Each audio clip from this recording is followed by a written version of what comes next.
How's everybody doing? This is video 4 of my series of the 98 Grand Cherokee 4.0 liter rebuild.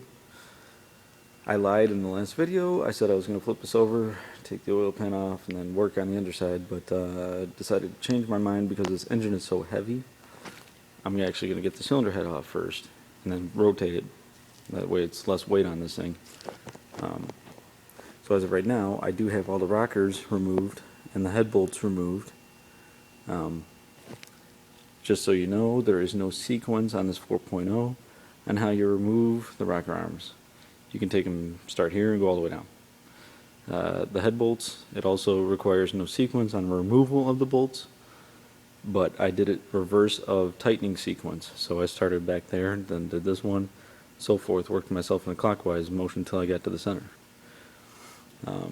So all those bolts are out and labeled. I got all the head bolts here, valve number 12, I got all the parts in there, valve number 11 all the way through valve number 1 on the front of the engine. Now on here, this head bolt, it's important that when you go to reassemble this engine, you'll see this white stuff on here. That is a thread sealant, and because this bolt threads down into the block, which goes into the water pocket right here, where the water pump sits. So if you don't put thread sealant on it, I hate to say it, but you're going to have coolant pissing out of your bolt head right there.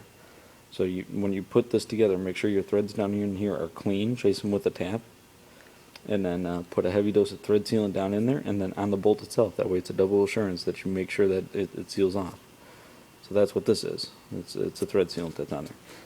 As far as I know, on this is a 98 motor, so as far as I know, this is the only bolt you have to put thread sealant on. Just a little quick reference, you'll see this cast number here, 0630. For a 98 on a 4.0 liter, there's two different cylinder heads. This is cast number 0630, and then there's another cast number, I don't know whatever it is. And they are different. The only difference between this one and the other cast is where up here on the thermostat housing, there's a sensor on mine. On the other cast number, that sensor sits somewhere in the head. I believe it's up front, but I'm not sure. Like I said, this head was rebuilt, so all I have to do is just take it off. I'm going to set it off to the side. Don't have to worry about it. I am going to leave the spark plugs in it, only for the fact that I don't want to get chips and stuff down in the threads or any debris down in it, so I'm going to leave those be because those were brand new spark plugs. The valves have been reground. You can see this is where the rocker arm comes and hits it and pushes it down. These were the factory springs, but they were tested and they were tested okay. The valve retainers right in there, and then the top part here, which actually holds the valve down. But it had new valve stem seals. They're in there. If you're gonna do an engine rebuild, that is a very important piece to rebuild.